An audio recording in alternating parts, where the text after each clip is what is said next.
Be Blessed by Divine is an excellent opportunity to enrich ourselves, to bring together like-minded people for pondering over beloved Maharishi's teachings and concepts. Our sessions are nothing less than a research paper presentation by eminent scholars, scientists, and doctors. Today, I'm honored to welcome Professor V. Meera. Professor V. Meera started SKY practice in December 1995. She completed her BG and Master's course in 1999 directly from our Guru Sri Vethathiri Maharishi and started service as early as 2000 itself in India. After moving to USA in 2003, she continued the service and co-founded Seattle SKY Society in USA with direct permission and blessings from our Guru Sri Vethathiri Maharishi. In September 2005 and rendering SKY services till date. A very warm welcome to you, madam. We are eagerly awaiting to hear from you. Your special address on evolution of consciousness through meditation. Over to you, madam. Thank you. Varga Valamudan. Varga Valamudan. Be blessed by the divine. May the whole world enjoy happiness, prosperity, and peace. At this time, my deep prayers and gratitude to our beloved Guru, Sri Vethathiri Maharishi, and to my parents, and to all the senior SKY professors and eminent scholars who have guided me along with Maharishi so far in this journey.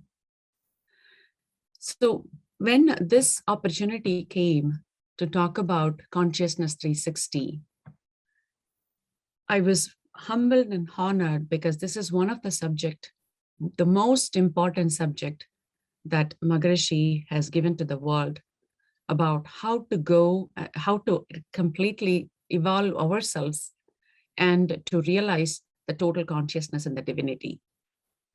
Evolution of consciousness through meditation is the topic that I want to ponder along with all of you. You know, the consciousness, the definition of consciousness, what is consciousness, have been discussed in this forum and explained much, much more better by various scholars in this series. And one of the things that Maharishi has taught us is continuous evolution is possible for each one of us through various tools that he has given us. And the most important tool that he has given us is the consciousness, evolution of consciousness through the meditation practice. It is not, what's interesting is, it is a brilliant stroke of genius of whomever way back in the human race thought about the concept of meditation. It is, Maharishi always says, it is not him who brings up all the concepts to the world. He's actually standing on the top of the shoulders of other saints and other eminent scholars and philosophers before him to bring all of the concepts, and keeps his mind in the universe to get intuition to bring much, much more deeper meaning. And as part of that, meditation has been used as a tool, as an evolution of consciousness for way before than Maharishi, much, much before than Maharishi. But Maharishi has given us systemized practice of raising our own life energy and realize the total consciousness. So we're going to ponder how each of those concepts and how meditation helps in evolution of our own consciousness. We can go to the next slide. Yeah. So if you read this, what you're seeing here, the middle of the slide talks about the fact of awareness by the mind and of itself and the world. Consciousness emerges from the operations of the brain. The reason this definition, it's a common definition. If you go to the internet, you'll see this as a common definition. What is consciousness? If you just say define consciousness, this is what you will see. However, Maharishi has explained how it happens, what is consciousness and how it happens, with how we can realize it, how we can see this in the whole universe. Functioning with the differential spinning velocity between each and every energy particle is the first conscientious expression of the divine. We have heard in many lectures about divinity and absolute space, and one of the characteristics of the absolute space is consciousness, and we'll see a little bit more on that. So Maharishi says functioning with the differential spinning velocity between each and every particle is the first conscientious expression of the divine. And more importantly, how it shows up in the entire universe is the functional order of the divine in everything and everywhere is consciousness. And nobody has given this level of simple example or simple way to explain consciousness, because as you have seen in the common definition, everybody says mind and consciousness or our own way of operating our mind. Everything happens through the brain, which is absolutely true in its physical sense. But how do we realize consciousness everywhere, total consciousness within us and everywhere? And the way that Maharishi has defined simply is the functional order of divine in everything and everywhere is consciousness. We'll go to the divine absolute and understand a little bit. So the divine absolute has 4 qualities, Maharishi explains. And those 4 qualities are plenum, force, consciousness, and time. Again, all the senior professors and previous philosophers and eminent scholars would have explained this. Maharishi has given, if you go back to 1980s, 1990s, each and every concept that is given here, Maharishi has thought through based on his own evolution of consciousness. That's the beauty of it. One of the reasons why this topic is important and why Maharishi says and given us, each one of us, the same ability to come according to his level till his level is because he didn't wake up one day in 1981 or 1985 and come back and say, these are the 4 qualities of divinity. He talks about first plenum, and plenum becomes everywhere else. Plenum is evolving or through the evolutionary process of nature has become everything in the universe. And somebody then questions in a question and answer session, and how it happens. Then he goes into the concept of force and it understands with his intuition. And how he got that intuition is through his meditation practice, deep meditation practice. He then comes up with explaining there is a force and consciousness operating within it. And then a few years later, when he was discussing through various scientists, along with various scientists, and during the formation of Brain Trust and other, when he was writing all the books, then the concept of time came into his intuition and he explained the details. So that's the beauty of his own evolution as a philosopher and through meditation, through deeper meditation, and being able to bring that concept simply to us. So consciousness is one of the very inherent quality of divine absolute, as we would have heard through various speeches. And that's what we're going to ponder and how we're going to accomplish through the meditation, understand through the meditation. And it has 3 characters: self-transformation, instinct, and virtues. So obviously, when an order of function in everything and everywhere is divine, then it can only happen through its own journey of consciousness, through transforming through all of the species, like from the universal being to all the way up to the human being. It has to be the self-transformation process. And the instinct and virtues within it is part of those transformation. And we can see it in every living being in the universe.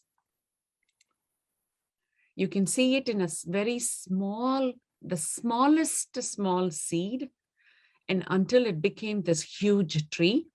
You can in every single cell within the universe, every single energy particle, everywhere you can see how the consciousness has evolved to be this beautiful tree, and also the living beings as beautiful animals, and it starts with an egg and small, and it, grows to be the beautiful animal ultimately. And we being one of the living being, the consciousness has developed from the first cell sense and the first living being through all the way to the human beings.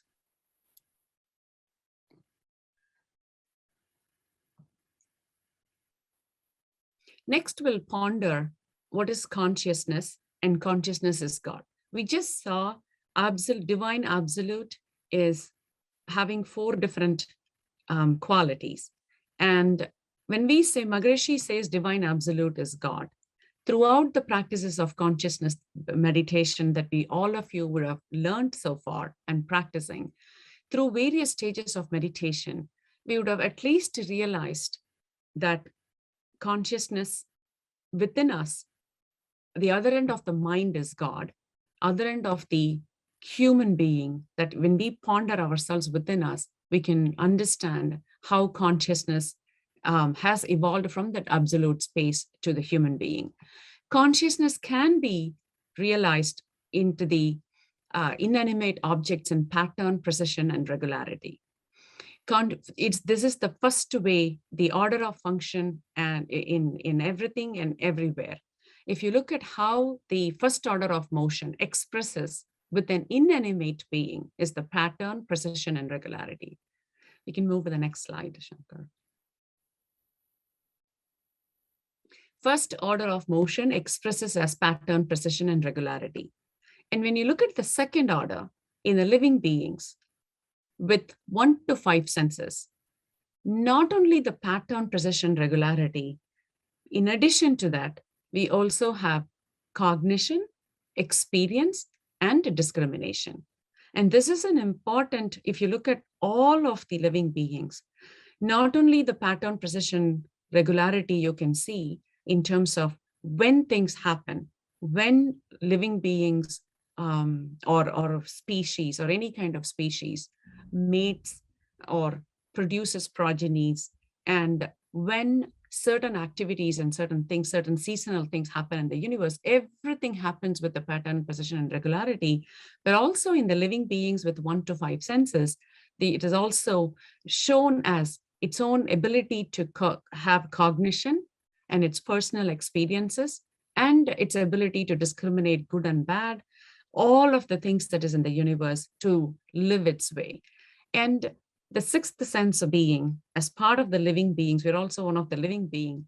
The evolution of consciousness is the ability to realize the self. This is the most important evolution in the journey of consciousness, because here is where, and this is where many geniuses much more several generations ago has understood the ability to realize the self and found out various ways to realize the self. And one such a stroke of genius is introduction and of meditation.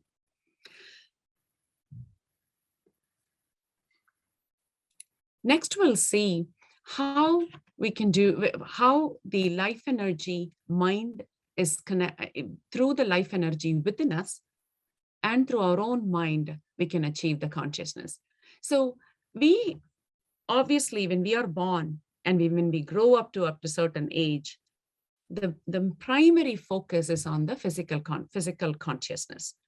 And we have in our physical body millions of cells, the various bone cells, brain cells, marrow cells, millions and millions of cells.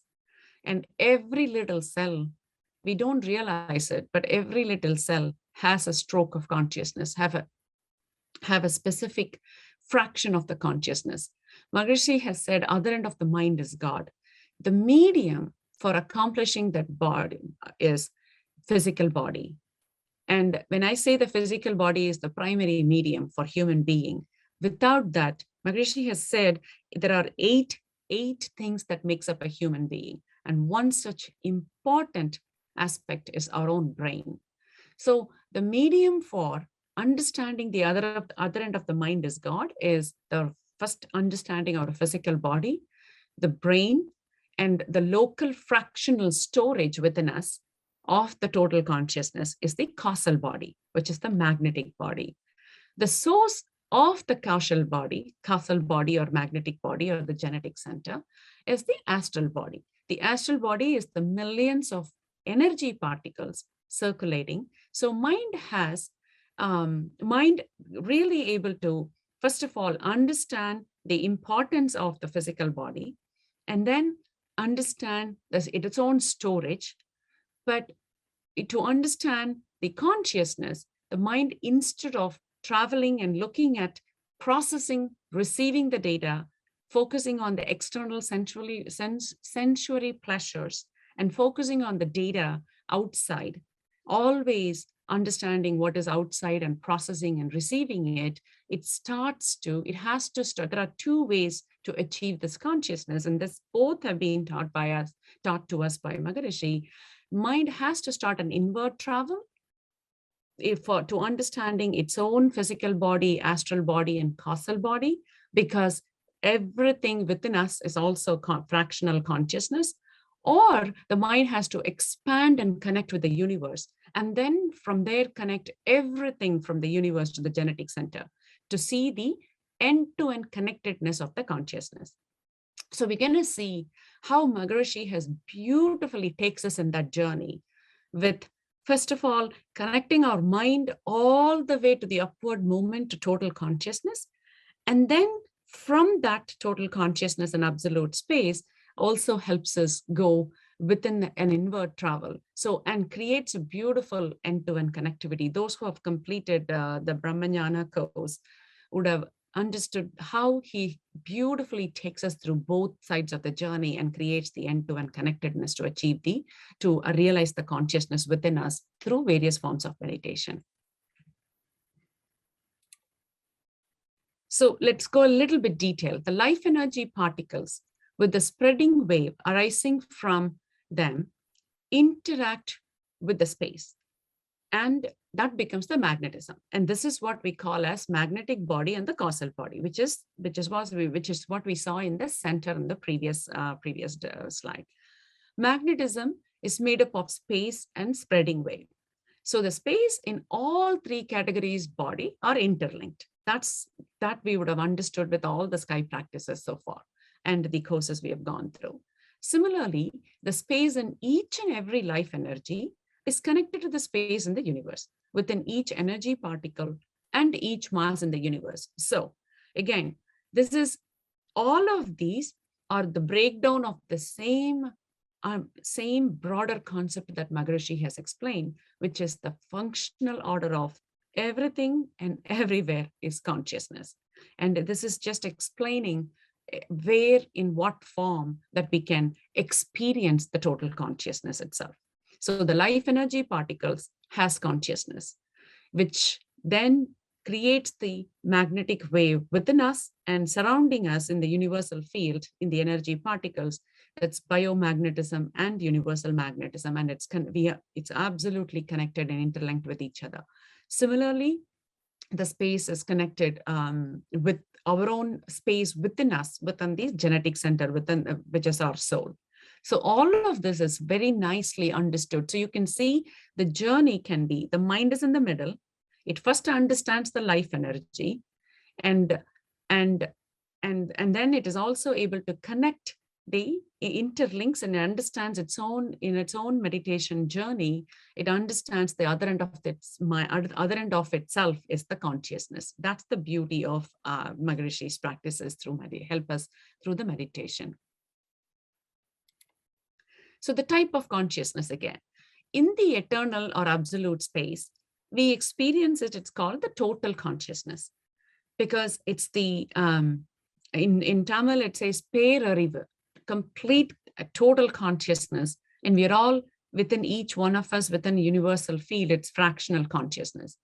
It is, and in the consciousness in the universal field, even though it is fractional consciousness, the way it operates in the entire universe, Undrai Serndu Aadum Kuthu is what Maharishi says in Tamil.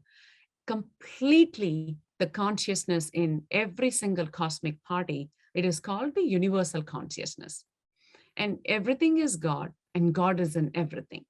Everything and everywhere, God is there. So, பார்க்கும் பொருளெல்லாம் அவனாக இருப்பதினாலே அப்படிங்கிற வார்த்தை in Tamil Maharishi says.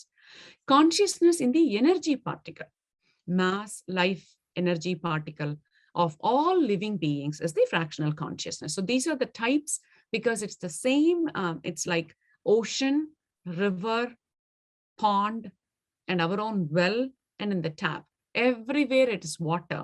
It is called in different names depending on where it is and depending on what construct that we keep the water in or where it flows. Very similarly, consciousness is exactly the same. So wherever it is, it's the total consciousness or fractional consciousness, but it is everywhere. So now, path to realize the consciousness completely for human being. There are various ways that some philosophers and even our own family culture might have taught different ways for understanding what is God in various forms of God. But the only way for realizing the consciousness is through meditation. And especially the Kundalini meditation helps us with a faster and simpler path, and the way Maharishi has safely provided the meditation practices. So again, as Maharishi says, and everybody would agree, meditation is not a new concept that he has created. Meditation is a concept that a stroke of genius have come to human being generations much before than us. However, the way that he has simplified, along with other additional tools, starting with an inward journey for ourselves. And then not only the starting with the inward journey, many times life event happens. Everything around us happens constantly. It's ready to deviate us through various ways.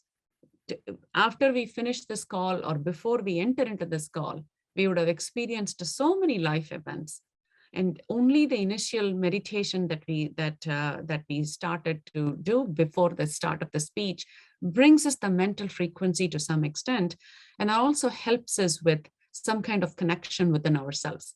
So to retain it, constant introspection practices and perfecting ourselves helps us with total sublimation and connect ourselves with the consciousness within us. And that's the only path to realize the consciousness, because it is not just a concept and definition Maharishi has given us. He has lived and he has shown that in his own evolution as a philosopher from the 1960s all the way to the 2005. And you can see the way that he has written the books, the way he has explained the Q&A, the way if you get to see the old speeches and every decade, how he has evolved himself and the concepts he has explained is through his own evolution of his consciousness that has helped us his sublimation and connected with consciousness. And that's the path that he has given us as a greater boon to the humanity for each one of us to experience and enjoy. So the way that he has given us is the simplified meditation practices. We know that simplified meditation practice is the practice. The practice involves shifting the life energy, which is centered normally in the genetic center, in the Muladhara chakra, to pituitary gland, to the master gland, and to pineal, for its own starting the inner travel of the mind and start to connect with the consciousness within it. It improves the mental acuity, memory, power, and awareness. And these are those who have experienced even the first stage of Agna, if you're in the first stage of Agna, all the way up to if you're an eminent philosopher and a professor, and you've been practicing, would have experienced it in your lifetime. It improves the mental acuity, memory, power, and awareness, which is the immediate impact of meditation and the inward journey of our own mind. Then let's ponder for each one of it how the meditation helps. So let's start with the posture itself. Maharishi, through the simplified physical exercises, first of all, in every single set of physical exercises, there's a brilliant stroke of genius that he has infused. For example, if you look at the foot reflexology, the ankle massage, that we do, it is the most potent way to raise the Kundalini energy from Muladhara chakra. It gets activated for Kundalini meditation for members.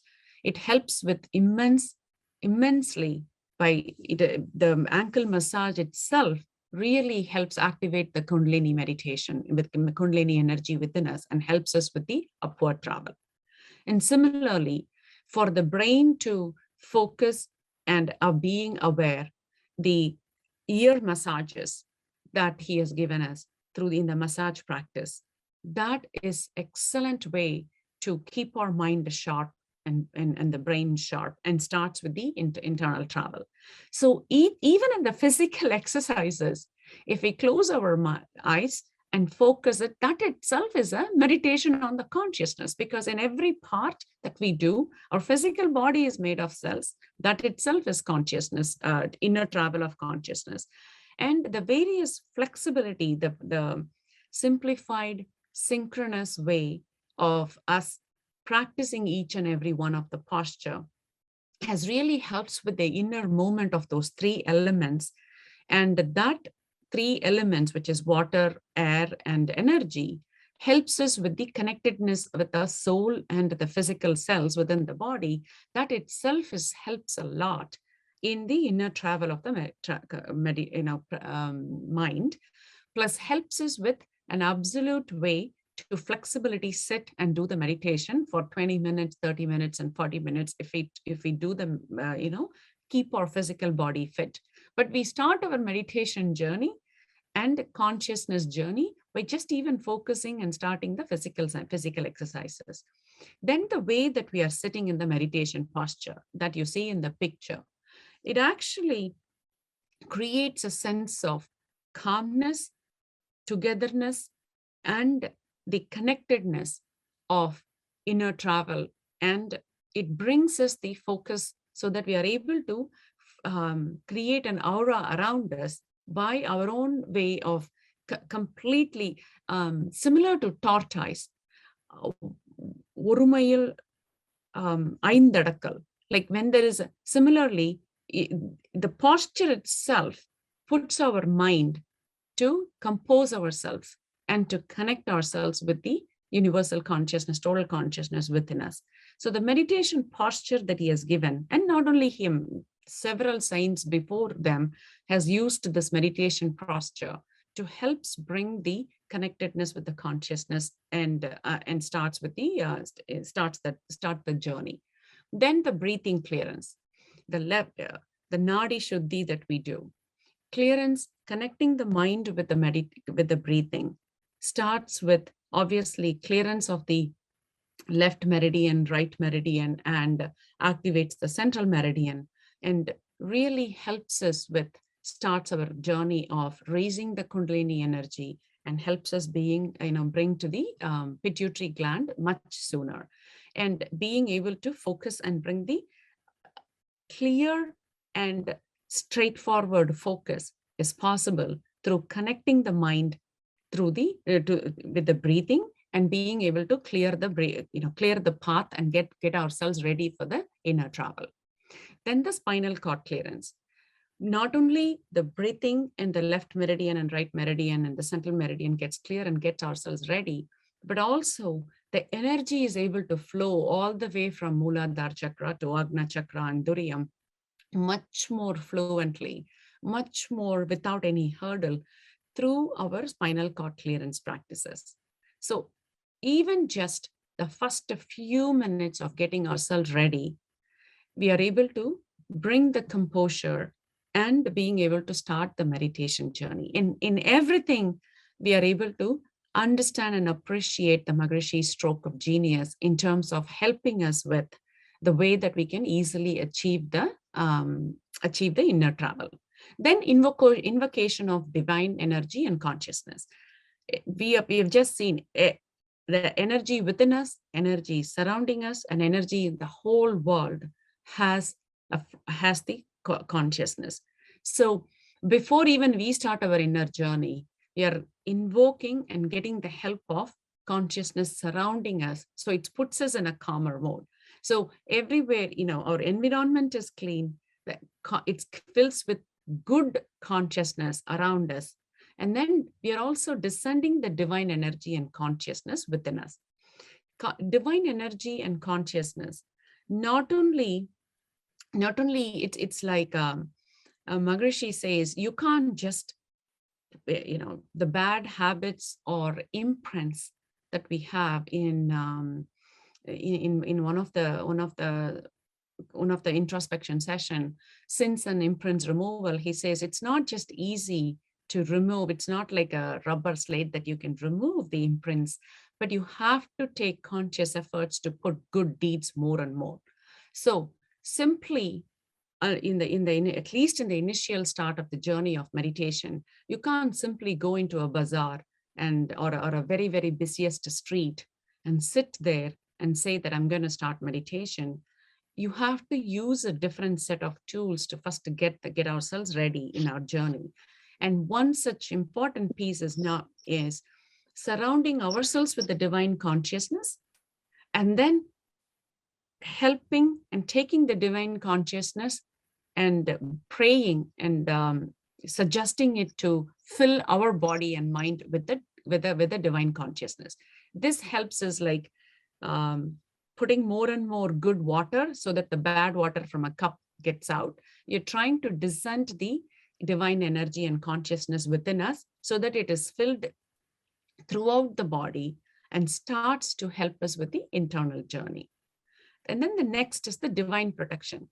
We do the posture, we do breathing clearance, we do spinal cord clearance, we do surround ourselves with the total consciousness. We've also descended the energy and consciousness. However, again, we are in this world. Life event happens around us. So for the next several minutes that we're going to go towards the internal journey, and even if it is 20 minutes, 5 minutes, 7 minutes, whatever it is that we are able to do, even that shouldn't have any jerk or any type of disturbance. And it also, you're applying the sankalpam or protection to your total to the fractional consciousness within you by applying the divine protection. The divine protection from the total consciousness helps us not only within the 20 minutes, that helps you and enables you to do the meditation without any external disturbances within the 20 minutes, but also stays with you for a much, much longer time so that it guides us, it leads us in all our activities at all times, at all places. And so not only within those 20, 30 minutes, but also throughout the lifetime, but it's important to put the divine consciousness protection around us. You can see how Maharishi's ways is actually really simply starting to help us with the internal journey with even these systemized initial practices.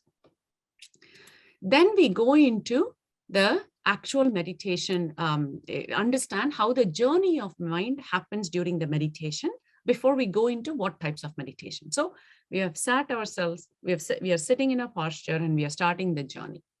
If you look at the journey of mind during meditation, let's understand the journey of mind during meditation. The function of a mind, the wave of consciousness are in 3 stages, right? One is obviously before we start getting initiated through the Kundalini meditation, our body consciousness, our mind is in the body consciousness, and we operate through our 5 senses. And it happens, the mental frequency spins in the 14 to 40 cycles per second. Then the first time we start with our internal travel, our initiation happens. When the initiation happens and when a master initiates through the touch from Muladhara chakra to Agna chakra, the soul consciousness starts to happen. So from the body consciousness, the mind is first seeing and realizing, oh, I've been focusing on my skin and my taste and my whatever I'm seeing and hearing. First time I'm turning and seeing what is this and understanding our own soul. and looking at our own soul and recognizing our own soul. And that stage, 18 to 13 cycles per second, that's where the soul consciousness happen. So this is the awareness stage is starting to happen toward in the internal travel. Then the universal energy in the Duryatita meditation, we have started to learn about the universal or the energy consciousness, which is the 14 to 7 cycles per second.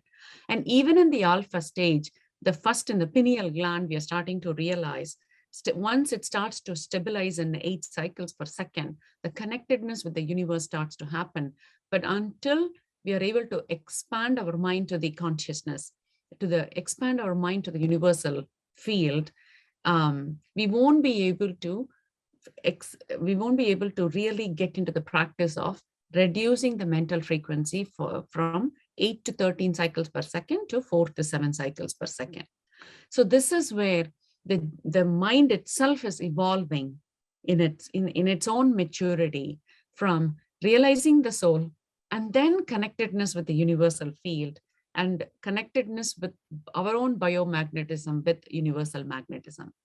And then the God consciousness happens even in Duryaditam, in the absolute, when we focus on absolute space, and much more in the once many of the sky practitioners would have gone through the various stages at the last stage of Irenilaitavam or divine meditation.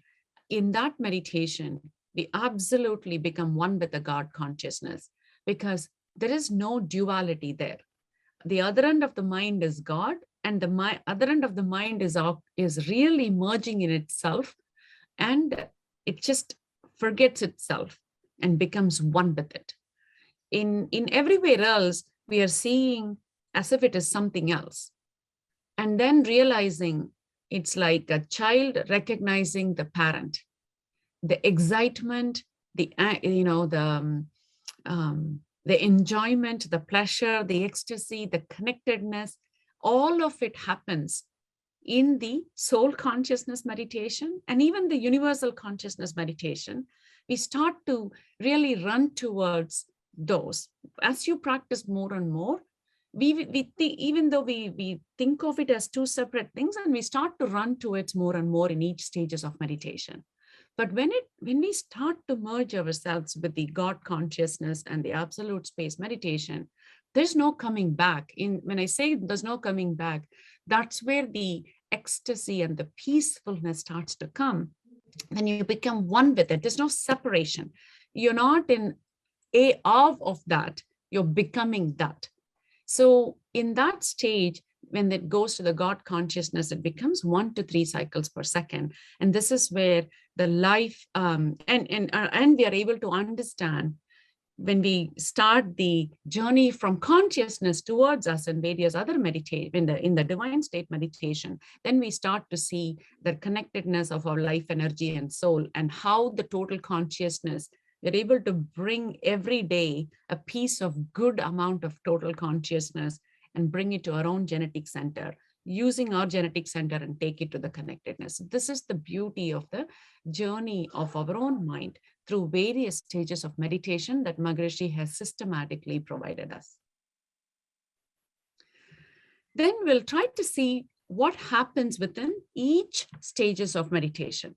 Obviously, that's the next one, which talks about the journey of consciousness and various meditation itself.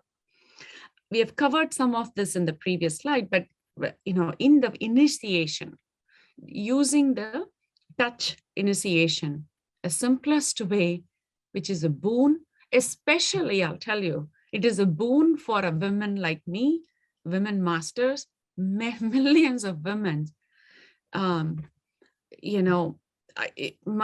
heart fills with, brimmed with such a gratitude towards my parents, towards my guru, because without this simplified form, I would not be in front of all of this forum to be able to speak about such a magnificent concept.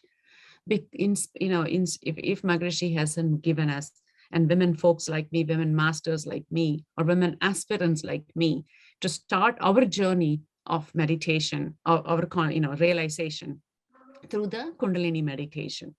So the extremely simple way to initiate that helps us with withdrawing our mind from external senses and fixating on one thing and realizing the soul within us happens in the initiation stage, in the pituitary stage, pituitary gland, because so far I've been only spending the mind through various five senses and enjoying and keeping the mental frequency in the stages of 14 to 40 cycles per second. But now this is the first stage in which our journey starts, where we are able to inward travel starts, where we're drawing our mind from external senses and we're fixating on one thing. And that one thing is the master gland that controls all of the endocrine glands in the body, as we know. And then so far, our soul and our life energy is centered in the genetic center, we all know.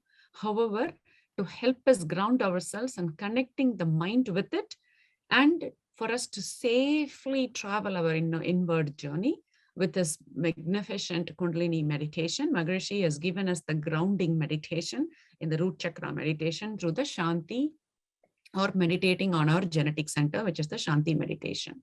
And here we are getting more and more conversion of biomagnetic energy, the energy that we are getting from total consciousness, all of it getting grounded constantly within our own soul, which not only just helps us with a safe way of practicing the Kundalini meditation, but also continues to connect our mind within the genetic center, or the soul, or the fractional consciousness within us. Shanti meditation is absolutely equal to the absolute space meditation that we learn in Duryadidam. The only thing is we experience it differently, because there we are expanding our minds, the totality, and merging one with it. The same thing is happening within us over the period of time. We won't feel it in the initial stages of Shanti meditation. Maharishi, there was a question and answer when somebody asked Maharishi, why do we have to expand our mind? If you say that we ourselves, our consciousness is God, why do we have to expand our mind? We could just go into the internal travel. That is totally possible. And that Maharishi explained it. Yes, that is possible. I'm introducing that already in Shanti.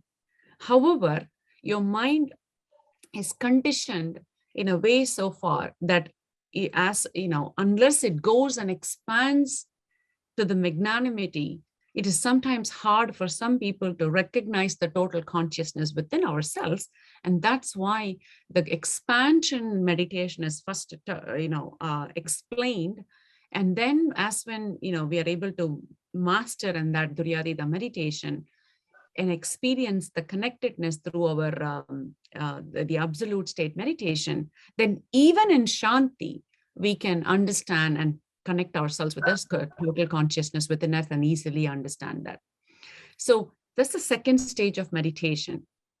Then Duryam, which is the pineal gland, entrance to divinity, Brahmarandram, expands each and every cell in the brain for our consciousness journey. That's the Duryam, the ultimacy of total consciousness. People can start to feel that ecstasy as part of the Duryam meditation itself. And it obviously, our brain cells expands, all the consciousness is able to be recognized, and we can feel it, we can enjoy it within our own body, through the brain, through the expansion of each and every cell in the brain, and getting ready for the entrance of divinity much, much more powerfully through the Duryam meditation.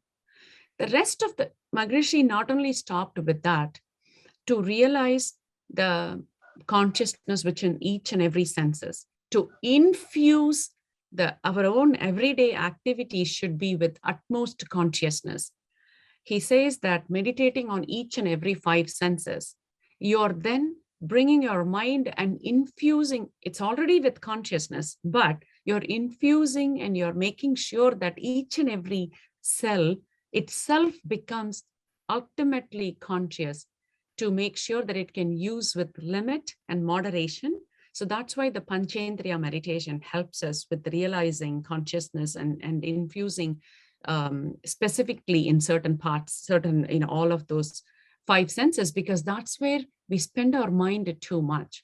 We are conditioning, and we have been conditioned to enjoy the external pleasures.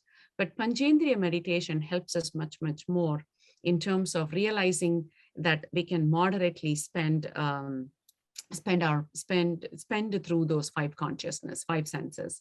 Then Panchendriya meditation helps us immerse. It's like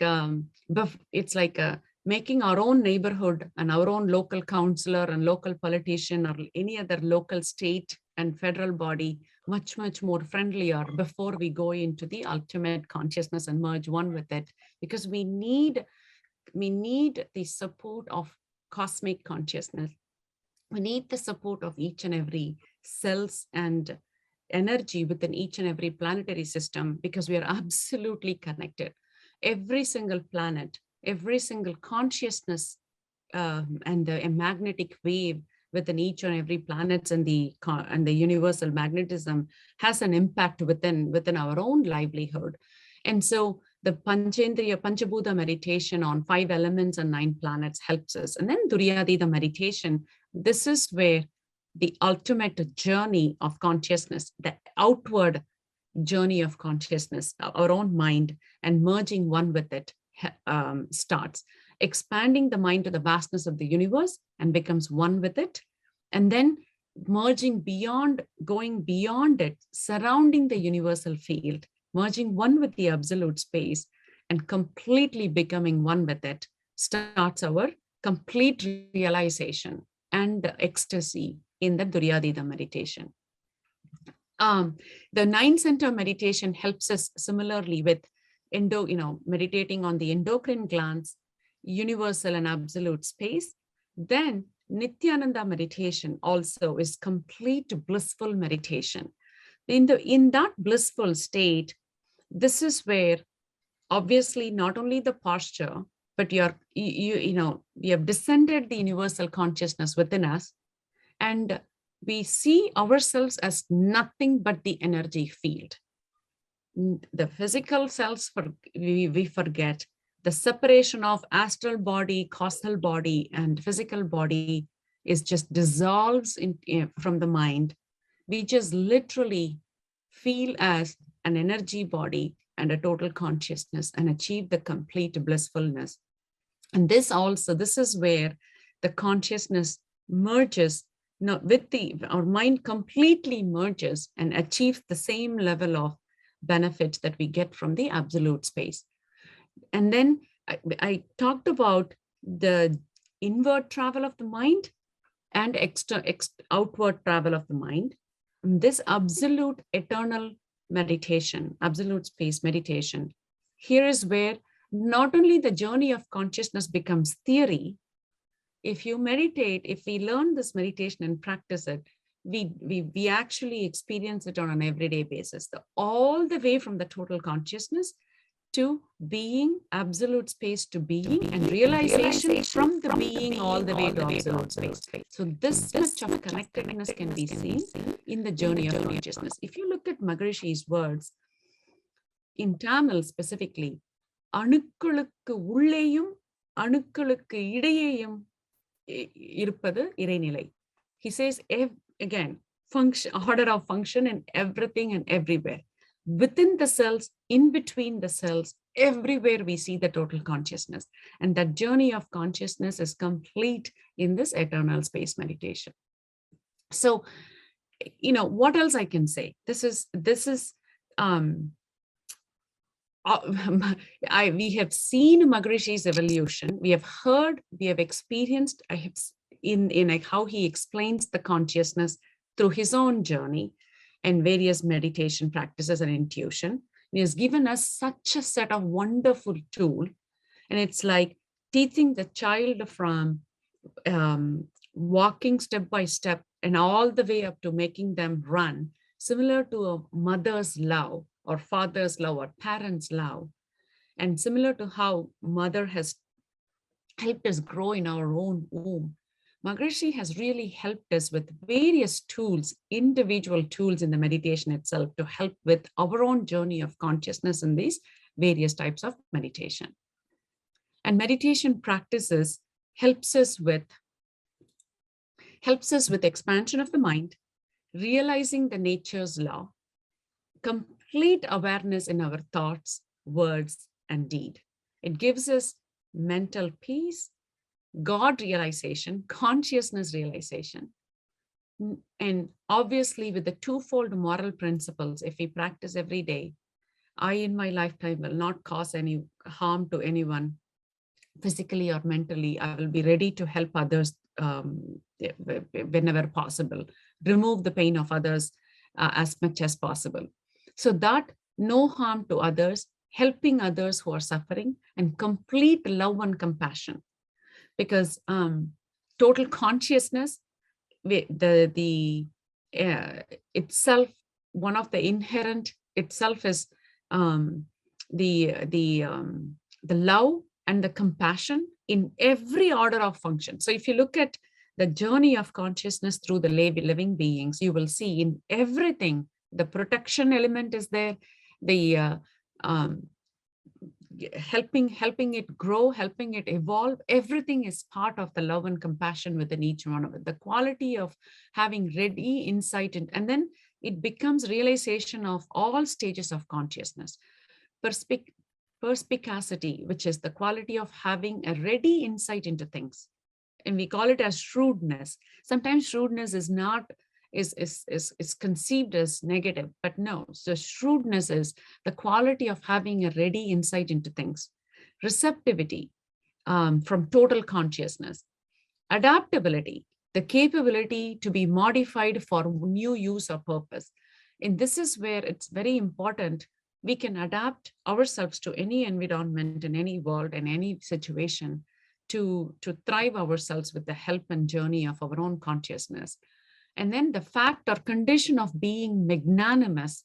And this is where the karuna, the love and compassion starts to emerge. And creativity, which is more importantly, the creative intuition. And we can take our own example of Maharishi, where every time when a fraction demands, when his own aspirant starts to question Maharishi, how absolute became divine, how divine became everything else.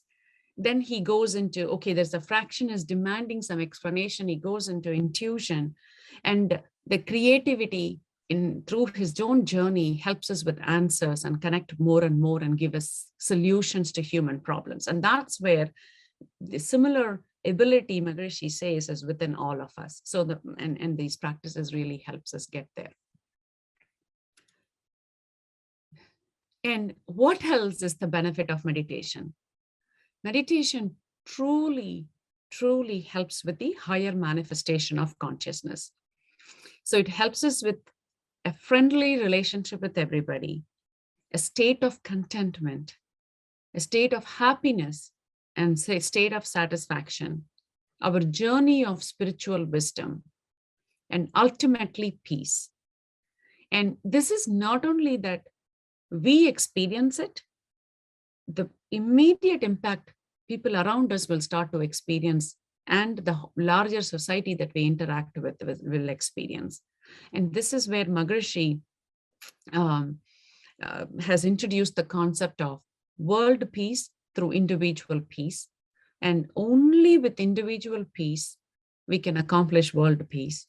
Only through each and every fractional human being in this world achieving their own inner peace will help us towards the world peace, and realizing the consciousness within them, realizing and recognizing the consciousness around them, and regularizing and moderating and controlling our own activities so that we don't cause harm to others physically or mentally, and help each other out through meditation practices, through realizing we and them and the total, every single human being, 7.8 billion individuals in the world, and all the living beings in the universe and the world, in the world is not different from the total consciousness. That higher level of understanding and recognition happens through meditation. And we are also not only regularize our activities, but our own consciousness evolution helps us with those who are around us and those who interact with us. And the higher manifestation of consciousness can happen only through the practices of inherent practices of meditation that Maharishi has given us. And obviously, to regularize and to sublimate, to achieve the perfectness, Maharishi has given analysis of thoughts, moralization of desires, neutralization of anger, eradication of worries, and understanding the who am I, which helps us with perfecting ourselves on a day-to-day basis, because it is not easy. The evolution of human being has taken billions of years. We have imprint of all of the good karmas and bad karmas within us. It takes conscious effort to moralize the things, maneuver the 6 temperaments. And Maharishi's simple techniques in the introspection practices, those who are deeply involved in SKY practices would have enjoyed each one of this. And only that helps with perfecting and then sublimate ourselves and realize the total consciousness. And so meditation and the combination of introspection practices helps us with sublimation and realization of total consciousness within us, and helps us with the higher manifestation of consciousness that we just saw. With this, I thank everybody for the opportunity, and specifically all the senior professors and Dr. Rabindranath and whomever recommended me for this session. And hopefully this was probably I was able to share a little bit of Maharishi's concepts through this. One thing Maharishi says, if you want to truly achieve the total consciousness, and if you want to truly, liberate yourselves and sublimate and enjoy the total pleasure, the fundamental thing that we have to develop so that the consciousness automatically will start to evolve within us is through maneuvering of the 6 temperaments. And many of you would have heard directly from Maharishi or through his speeches. He says, if you want to give Guru Dakshanai to me, to offering to me as a guru, give me your 6 temperaments, leave the 6 temperaments with me, because only that will help you evolve your own consciousness to the best and achieve the total consciousness. And so I take every opportunity to talk about what Maharishi has taught us and what Maharishi is asking us, so that it becomes reminder for self to maneuver and continuously remove the 6 temperaments within me, so that I can achieve the consciousness to the same level that most of you would have achieved by the various meditation techniques that Maharishi has given. With this, I thank you again for the opportunity. Thanks to our Maharishi, and may the whole world enjoy happiness, prosperity, and peace. Be blessed by the divine.